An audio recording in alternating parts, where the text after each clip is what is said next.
Khristoजों अनजाग्राफोर सैताना जेब्लायबो जोंनि नखरनि सारिगिदिं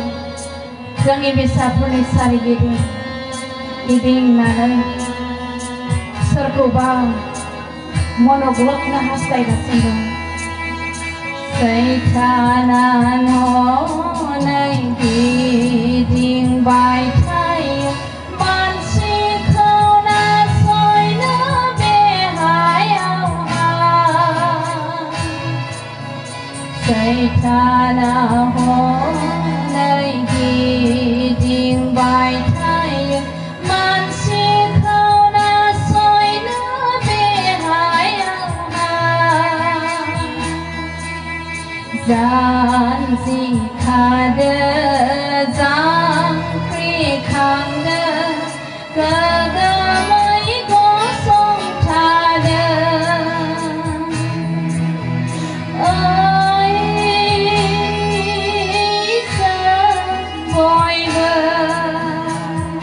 जों बयबो फोरबोनि सिगाङाव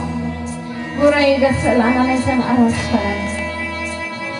जोबथा सेसनसिमनि गेजेराव इसोरा जाहाथे नैबे आयदानि गेजेरजों साफ्रोमबो व्यक्तिनि जिबनाव गोदान खामानि मावो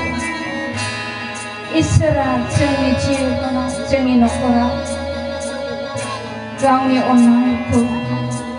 बुजिनो हानायनि गियानखौ होयो हालेलुया गोथां इसोर प्रभु नों गोथां इसोरखाय जों खुलुमो आफा जों नोंनि अननायखौ मोनदांबोना जोंनि मोगथां जों आफा जों नोंखौ मिथिना हालेलुया इसोर नोङो गोथां नोङो जोंनि बिनाय गाबनायखौ खोनासंनो हाग्रा इसोर प्रभु नोंनियाव क्षमा दं नोंनियाव बोलो दं नोंनियाव देरहासार जिउ दं आफा बिनिखायनो जों साफ्रोमबो नोंनि फिसाफ्रा बिसेसकै जोंनि बिमाफ्रा आफा नोंनि बोलो नङाब्ला जोंनि नखरखौ जोङो दाखांलांनो हाया प्रभु जोंनो नोंनि बोलो नांगौ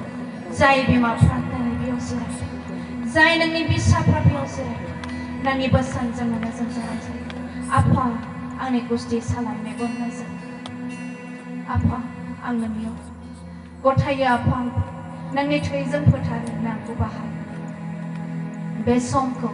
नोंनि गोथार रावखौ आं गथायना बिबार बासायग्रा जिसुनि मुङाव आमेन सोरबाफोर उन्दुनो ओंखारबाय नामा दान्दिसे बयबो गसंनानै एसे सिं फेंनानै लानि सोरबाफोर जेबो उसुबिदा मोनाखैब्ला जिरायनो थानाय